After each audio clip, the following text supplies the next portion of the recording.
Bonjour à tous. Avant de commencer, je vous transmets les salutations de l'Église évangélique baptiste de Colombes, en région parisienne, dont je suis issu. Et je vous invite maintenant à ouvrir les Écritures. Nous ferons 4 lectures. Nous commencerons par lire le chapitre 9 de Jean en entier. Jean, chapitre 9, à partir du premier verset. Jésus vit en passant un homme aveugle de naissance. Ses disciples lui firent cette question. « Rabbi, qui a péché, cet homme ou ses parents, pour qu'il soit né aveugle ?» Jésus répondit. « Ce n'est pas que lui ou ses parents aient péché, mais c'est afin que les œuvres de Dieu soient manifestées en lui. Il faut que je fasse, tandis qu'il est jour, les œuvres de celui qui m'a envoyé.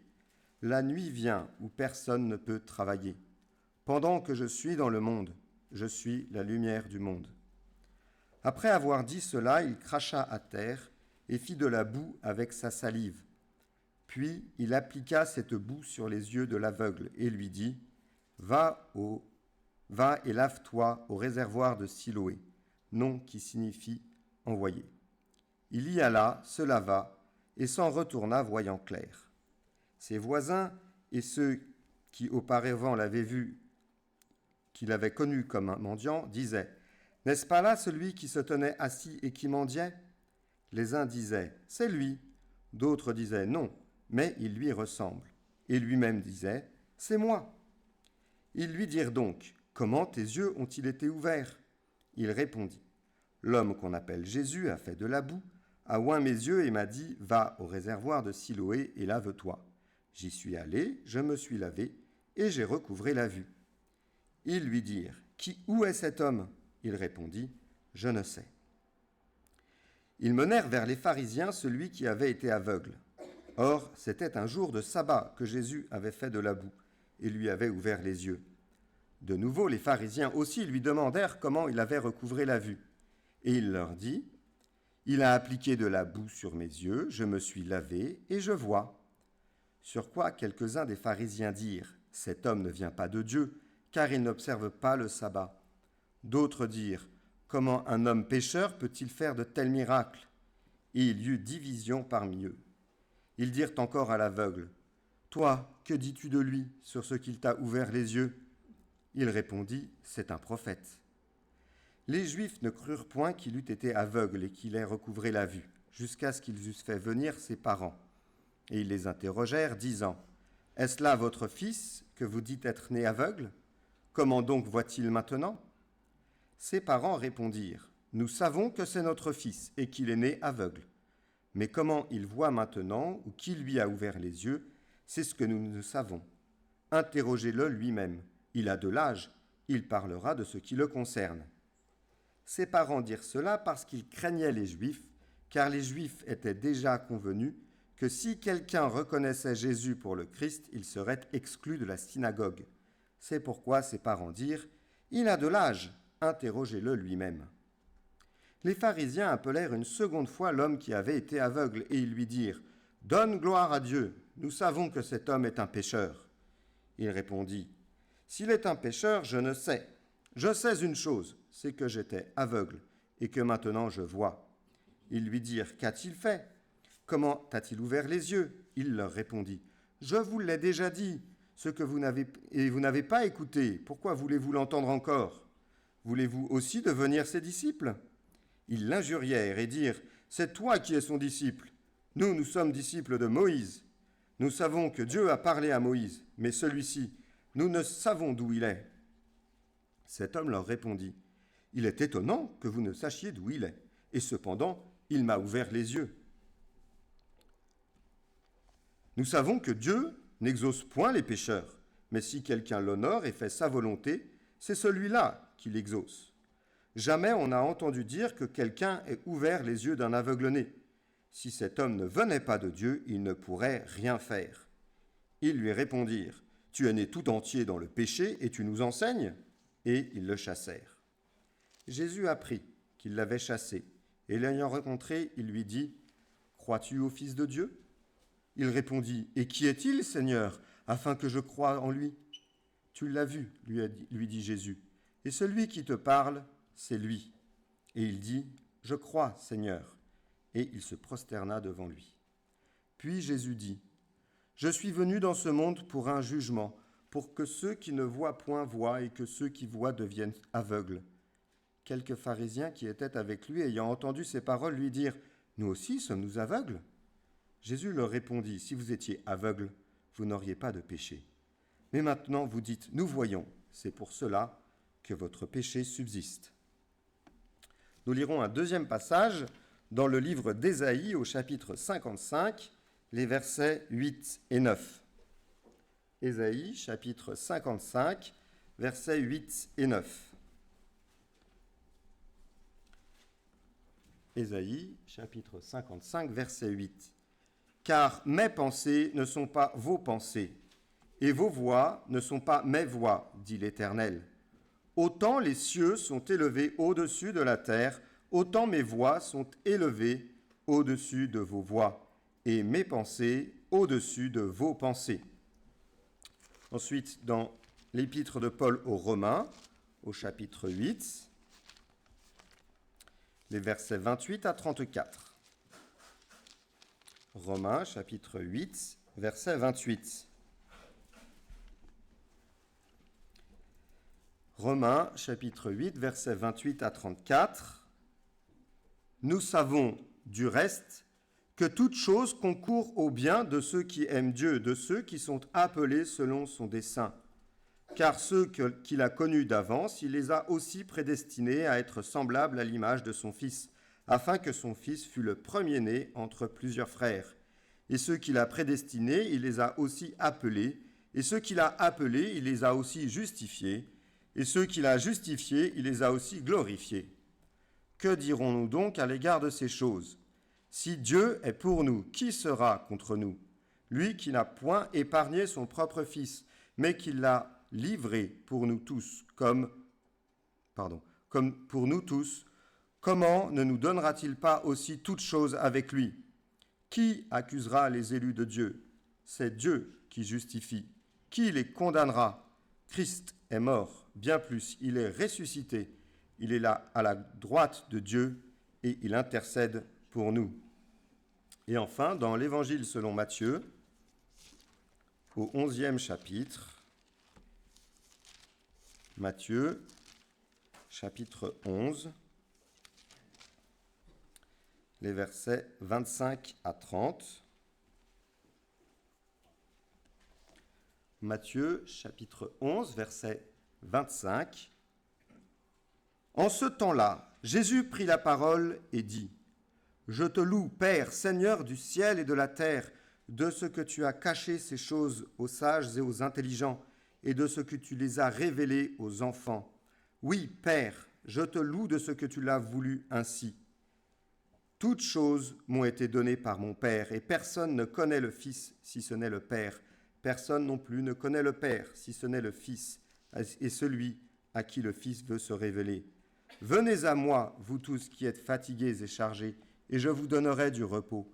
Prenez mon joug sur vous et recevez mes instructions, car je suis doux et humble de cœur, et vous trouverez du repos pour vos âmes, car mon joug est doux et mon fardeau léger. » Ce matin, je vous propose de parcourir l'histoire que nous avons lue dans Jean au chapitre 9 pour en tirer instruction pour notre vie quotidienne, selon ce que le Seigneur veut que nous fassions de sa parole.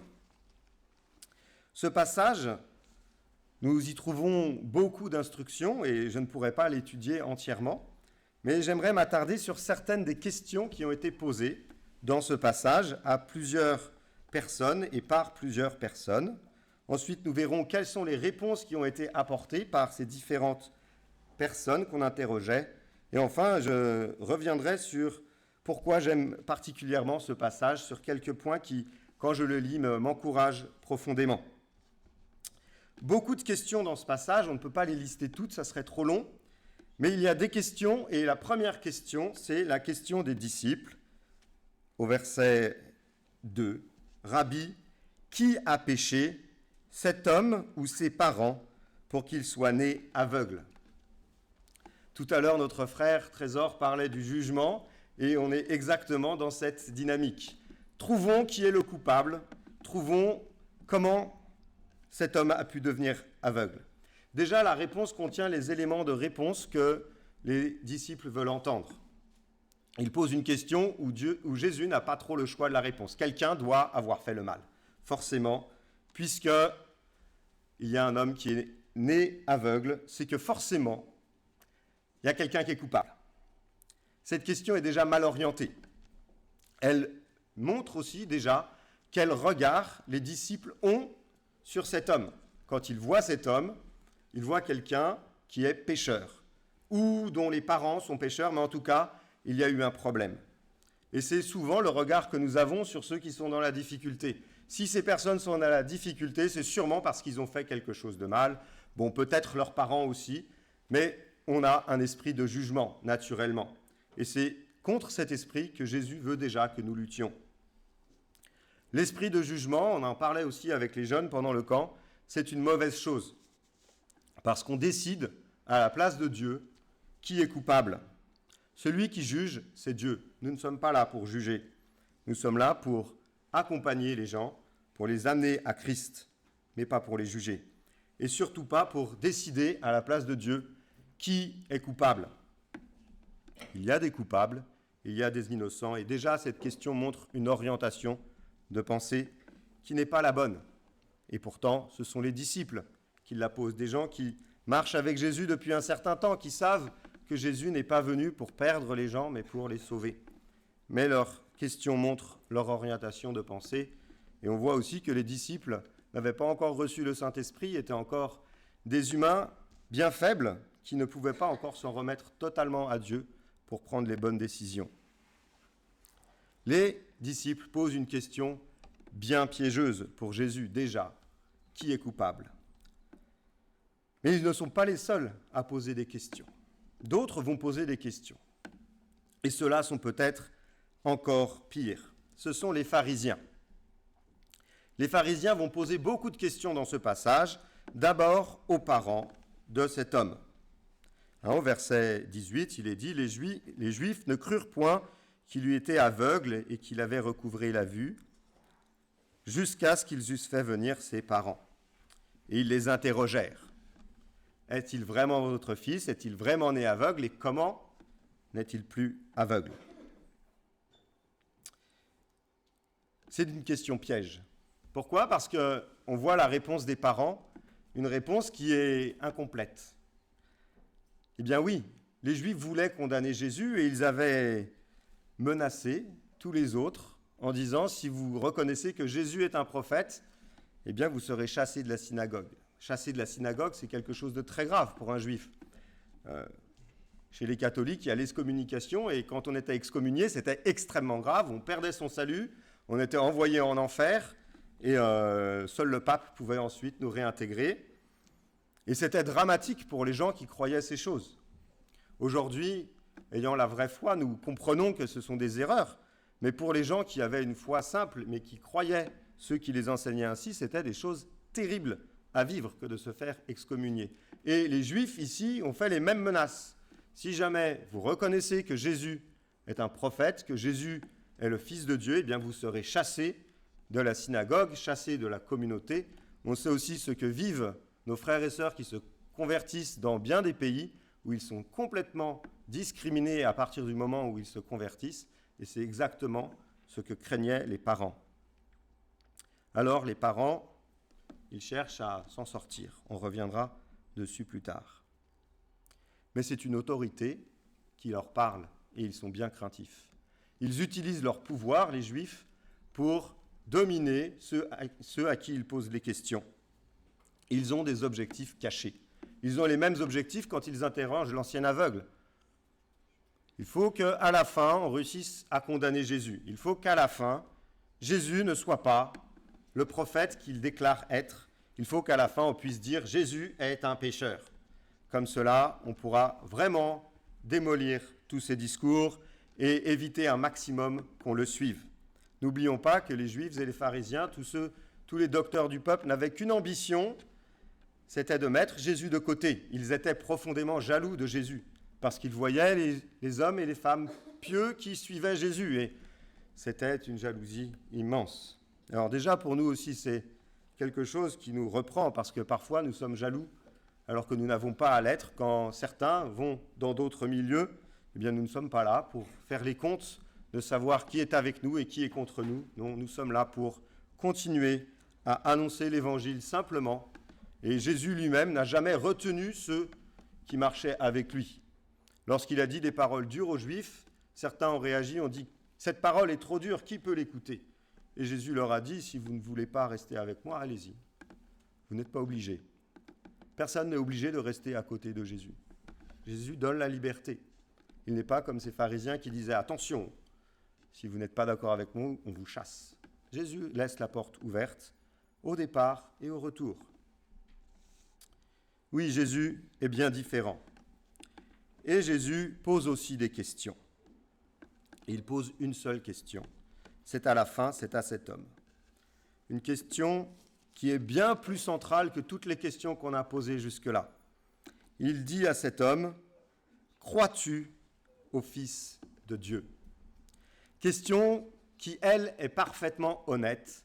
Question qui, elle, n'est pas avec des sous-entendus. Elle ne cherche pas à mettre cet homme en difficulté, elle ne cherche pas à amener cet homme à réfléchir profondément à quelle est la bonne réponse pour ne pas avoir tort et pour pouvoir rester ami avec Jésus. Non, il lui pose une question toute simple, directe.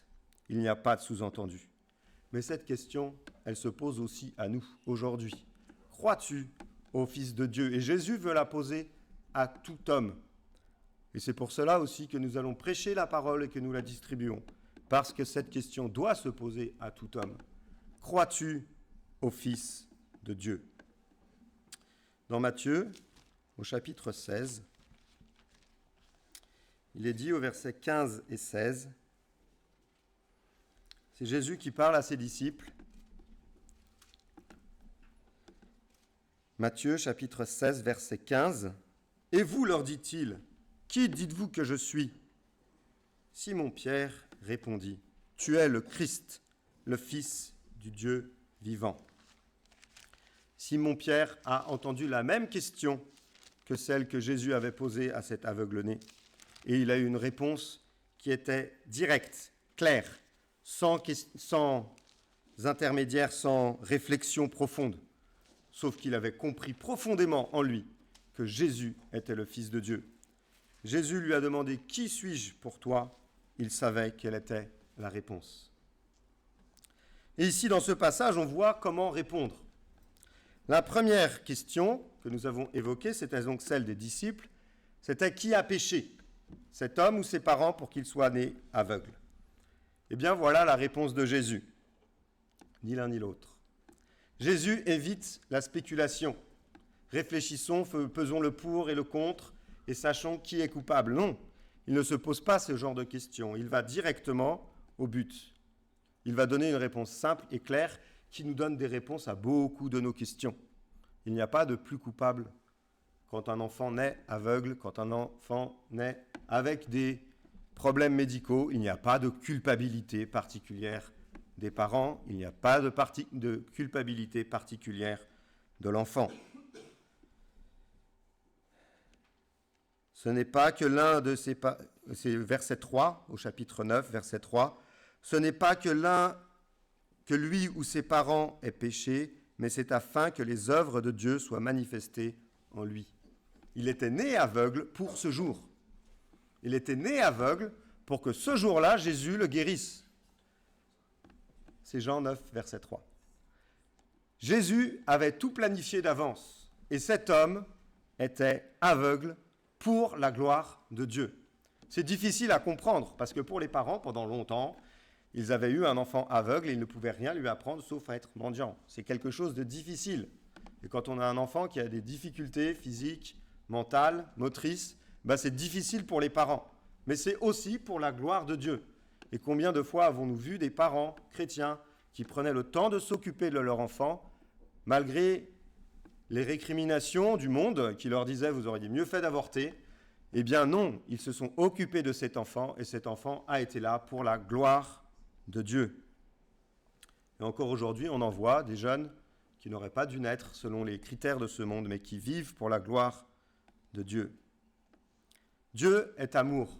Dieu n'abandonne pas cet enfant, bien qu'il soit né aveugle. Dieu a un plan pour lui. Et ce plan, c'est que ce jour-là, il passe des ténèbres visuelles à la lumière. Et il ira aussi des ténèbres du péché à la lumière de Christ. Il ne les sauve pas, il ne le guérit pas juste pour qu'il ait une vie meilleure sur terre, mais pour le faire entrer dans le royaume de Dieu. Cette réponse de Jésus montre aussi que Dieu n'est pas le Dieu qui surveille et qui compte les péchés et qui cherche juste à punir. Parce qu'on pourrait dire, ses parents ont péché, oui, de toute façon, ce sont des pécheurs, donc ils ne méritent qu'une chose, c'est d'avoir des enfants mal portants. Et bien, ce n'est pas comme ça que Dieu agit, et heureusement. Et cela nous montre tout son amour pour nous. Dieu est amour. Et la réponse de Jésus le manifeste encore à cet instant. Mais il y a d'autres réponses qui, elles aussi, sont instructives. Les parents de cet homme, eux, vont répondre aux pharisiens. Et on l'a déjà évoqué, ils vont avoir peur. Ils vont avoir peur de dire la vérité, peur de dire toute la vérité. Ils vont dire la vérité, ils ne vont pas mentir, quoique sur la réponse « nous ne savons pas comment il a été guéri », leur fils leur avait sûrement expliqué, mais ils ont peur. Et la peur est un frein pour la vérité. Quand on a peur des hommes, on n'ose plus dire les choses. Et je pense que ça vous est déjà tous arrivé, en tout cas moi, ça m'est déjà arrivé, d'avoir peur et de ne pas réussir à aller jusqu'au bout dans la conversation, alors que j'aurais pu avoir l'occasion de parler de l'Évangile. Mais on a peur de comment les autres vont nous regarder, on a la peur du rejet, on a la peur d'être regardé comme quelqu'un de bizarre. On l'évoquait aussi hier avec les jeunes. Ne pas avoir peur. Nous n'avons pas besoin d'avoir peur parce que nous sommes les plus heureux. Les malheureux, ce sont ceux qui n'ont pas Jésus-Christ. Et pour les parents qui n'avaient pas encore rencontré Jésus, on peut espérer que leur fils leur a témoigné ensuite, mais ils n'avaient pas encore rencontré Jésus et ils ont eu peur. N'ayons pas peur. Appuyons-nous sur Jésus-Christ qui nous a sauvés. Et cela, c'est l'homme qui était aveugle qui l'a fait et qui est un exemple pour nous. Il n'a pas peur. Il est devant toute une assemblée de pharisiens, des hommes qui ont étudié la loi, qui connaissent sûrement par cœur des passages et des passages du Pentateuque, des psaumes, qui savent, qui se sentent supérieurs grâce à cela. Et il n'y en a pas un ou deux, il y a toute l'assemblée en face d'eux. Et lui, il ne sait pas lire sûrement, puisqu'il est aveugle. Il n'a sûrement qu'entendu quelques paroles, il n'a pas une grande connaissance. Et il pourrait se dire, je suis bien petit pour leur répondre. Mais il fait la réponse de la foi. C'est la simplicité de l'Évangile qui donne la force à cet homme. Et si on explore un peu ses réponses, il ne donne que son témoignage, rien de plus. Quel est mon témoignage dans ma vie? Voilà ce qui s'est passé. J'étais aveugle, il a fait de la boue, il l'a mis sur mes yeux, je me suis lavé au réservoir de Siloé et maintenant je vois. Ce sont les faits. Ils ne peuvent rien dire contre les faits.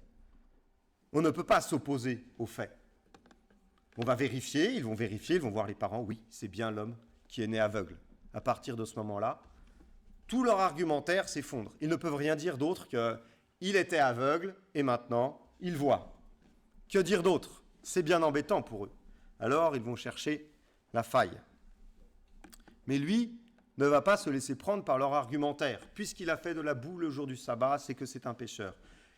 Il va leur répondre simplement, un tel homme peut-il être un pécheur? Un homme qui guérit peut-il être un pécheur?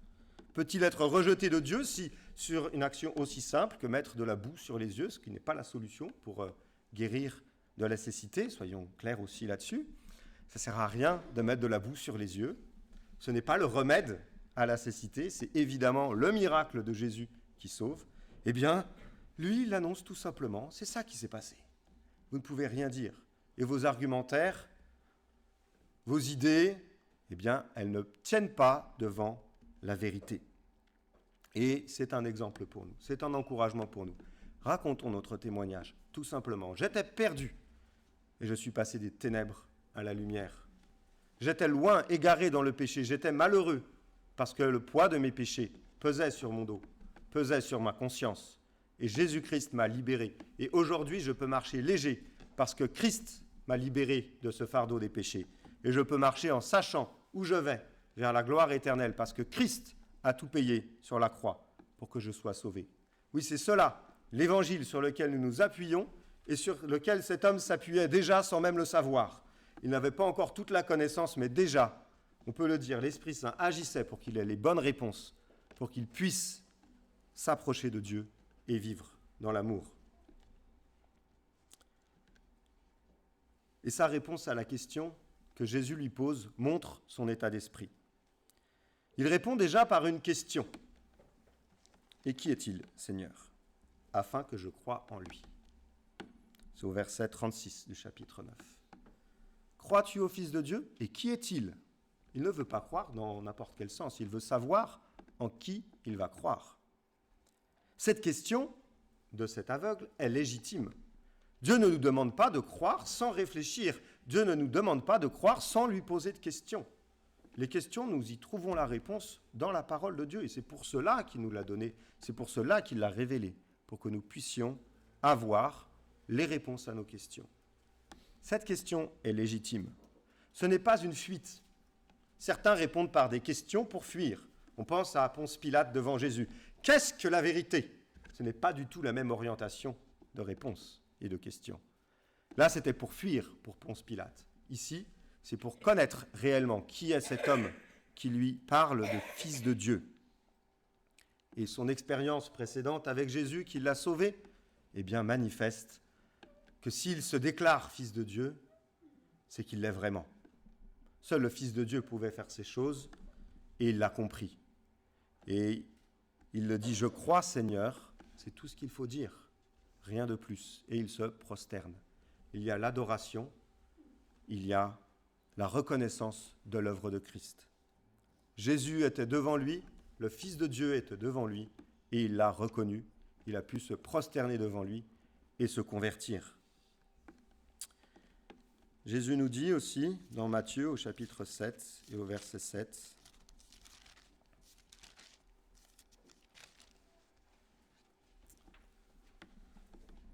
Matthieu, chapitre 7, verset 7, « Demandez et l'on vous donnera, cherchez et vous trouverez, frappez et l'on vous ouvrira. » C'est ce que cet homme a fait tout simplement. Quand Jésus lui a posé cette question, il a demandé. Qui est-il ? Il a cherché la vérité et évidemment, Jésus lui a offert la vérité, il l'a trouvée. C'était pour lui un nouveau moment dans sa vie, c'était sa nouvelle naissance. Alors ce passage contient encore beaucoup d'autres questions, mais si on commence à toutes les étudier, on risque d'y passer un peu trop de temps. Donc je vous propose de revenir sur les points qui font que j'aime ce passage particulièrement. Le premier point, on l'a vu quand on a relu Ésaïe au chapitre 55, c'est qu'on voit déjà que les pensées de Dieu ne sont pas nos pensées. Dans sa réponse à la première question, Jésus manifeste qu'il ne réfléchit pas comme les hommes. Quelle joie pour nous! Si Dieu réfléchissait comme nous, on serait bien mal. On aurait beaucoup de problèmes dans la vie. Parce que notre réflexion n'est pas celle de Dieu, et bien souvent, elle est biaisée, elle contient déjà la réponse dans la question, et on l'a vu, elle n'a pas pour objectif toujours de plaire à Dieu. Ces pensées à Jésus ne sont pas celles des hommes, c'est quelque chose de magnifique. Et on voit que cela devient le cas aussi pour cet ancien aveugle. Il s'appuie sur Dieu et ses pensées ne sont plus les pensées des pharisiens. Les pensées des pharisiens, c'était où est la faille pour dire que Jésus n'est pas Dieu. Et ça aurait pu être la démarche de l'aveugle pour ne pas croire. Bien souvent, des gens vivent des miracles et pour ne pas croire, ils vont chercher comment l'expliquer.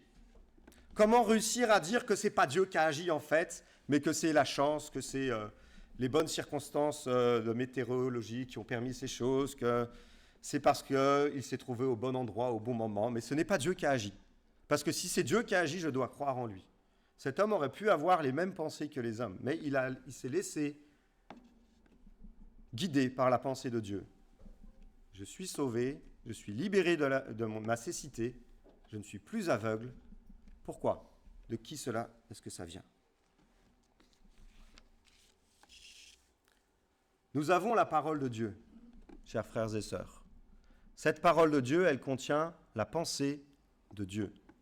Et si nous sommes convaincus que les pensées de Dieu ne sont pas nos pensées, au lieu de réfléchir trop longtemps avec notre propre raisonnement, surtout en France où on est très cartésien, paraît-il, où on réfléchit bien, paraît-il, eh bien lisons la parole de Dieu, parce que ces pensées ne sont pas nos pensées, et elles sont bien supérieures, nous le voyons encore aujourd'hui dans ce passage.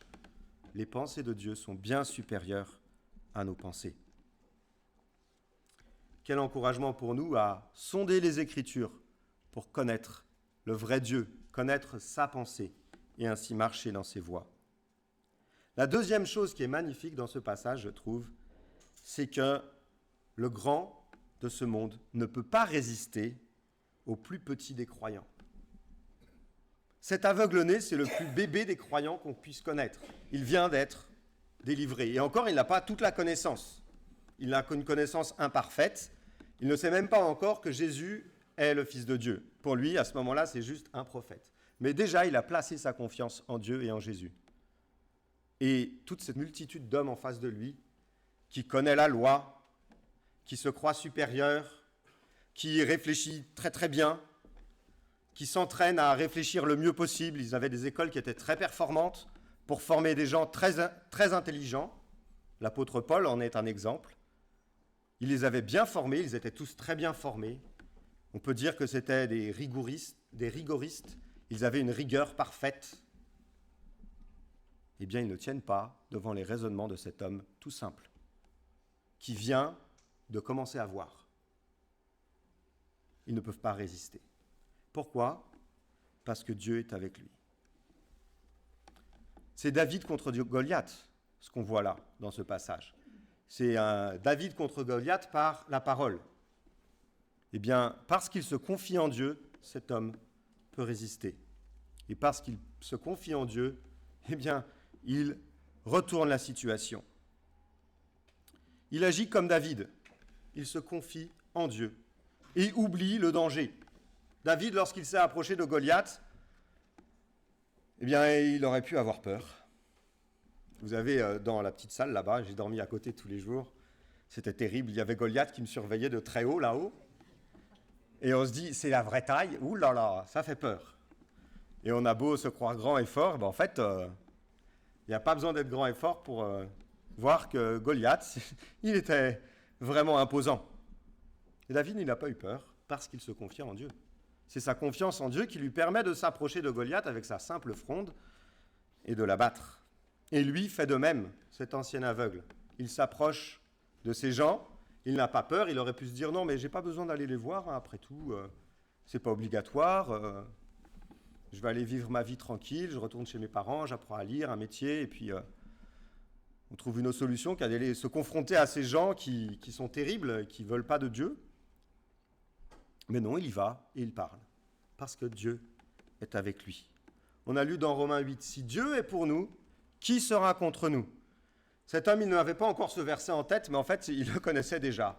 Dieu est pour nous, qui sera contre nous? Jésus m'a sauvé, Jésus m'a arraché aux ténèbres.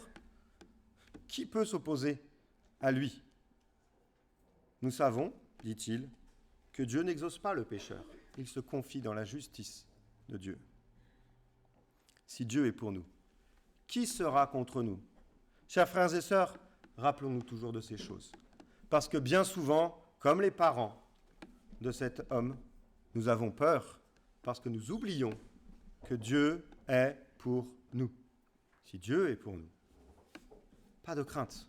Nous pouvons avancer et nous opposer pour les amener à réfléchir, même aux plus grands, et les amener, pour certains, à la foi. Il y a beaucoup de témoignages de simples personnes qui n'avaient pas une grande éducation et qui, par leur témoignage, ont fait réfléchir des grands intellectuels qui se croyaient pourtant bien supérieurs et qui ont compris, eux, grâce à ces gens simples, que Dieu est le Dieu d'amour, que Dieu est le Créateur et qu'on peut trouver en lui la vérité. Parce que Jésus se plaît à se révéler aux petits. C'est ce qu'il a dit dans le dernier passage que nous avons lu tout à l'heure, dans Matthieu au chapitre 11. « Je te loue, Père, de ce que tu as révélé ces choses aux enfants. » Quelle joie pour nous de l'apprendre. Parce que s'il faut avoir des grands diplômes pour venir à Jésus, eh bien nous sommes mal partis. S'il faut avoir une grande connaissance pour venir à Jésus, eh bien qui peut venir à Jésus ? Quand Jésus a dit « Il est difficile aux riches d'entrer dans le royaume des cieux », il est plus facile à un chameau de passer par le trou d'une aiguille, ses disciples ont bien compris. Il dit « Mais alors qui peut être sauvé ?» Impossible. C'était impossible avec ses propres forces. Et de la même manière, Jésus ne veut pas qu'on se repose sur nos connaissances pour être sauvés. Et pour lui, c'est une grande source de joie que de voir les petits qui se convertissent. Est-ce que Dieu rejette ceux qui sont intelligents, ceux qui sont riches, ceux qui sont puissants pour autant ? Non, bien sûr que non. La preuve, c'est que Jésus a continué à parler aux pharisiens jusqu'au bout. Ces hommes qui pourtant s'étaient endurcis contre lui, Jésus leur parlait jour après jour. Dès qu'il les voyait, il essayait de les amener à la repentance. Tous ces gens qui s'étaient fait des grandes constructions sur comment le Christ devait venir, eh bien Jésus leur parlait encore. Il ne les rejette pas. Mais ce sont nos richesses, notre intelligence qui parfois font obstacle parce que Jésus veut qu'on vienne à lui comme un petit enfant. Suis-je un petit enfant aux pieds de Jésus ? C'est la dernière question que nous allons nous poser ce matin. Suis-je un petit enfant aux pieds de Jésus ou suis-je devant lui avec toute ma connaissance pour ne pas croire ? Les pharisiens, les sadducéens, les docteurs de la loi se reposaient sur leur confiance pour ne pas croire, sur leur connaissance, ils ne voulaient pas croire. Mais Jésus, lui, se plaît à se révéler aux petits. Et c'est ce qu'il a fait. Et il a dit, laissez venir à moi les petits enfants. On va le relire dans quelques instants. Mais c'est aussi parce qu'il faut avoir ce cœur de petit enfant pour venir à Jésus. Cet homme aveugle venait de trouver la vue, il venait de trouver Jésus, et il agissait comme un enfant aux pieds de Jésus. Il attendait qu'il lui dise ce qu'il fallait dire. Sommes-nous de même, des petits enfants qui écoutent et qui ensuite peuvent recevoir la parole. Et je finirai en lisant dans Matthieu, au chapitre 18, les 4 premiers versets. Matthieu, chapitre 18, verset 1. En ce moment, les disciples s'approchèrent de Jésus et dirent « Qui donc est le plus grand dans le royaume des cieux ?» Jésus, ayant appelé un petit enfant, le plaça au milieu d'eux et dit « Je vous le dis en vérité, si vous ne vous convertissez, si vous ne devenez comme les petits enfants, vous n'entrerez pas dans le royaume des cieux. C'est pourquoi quiconque se rendra humble comme ce petit enfant sera le plus grand dans le royaume des cieux. » Amen.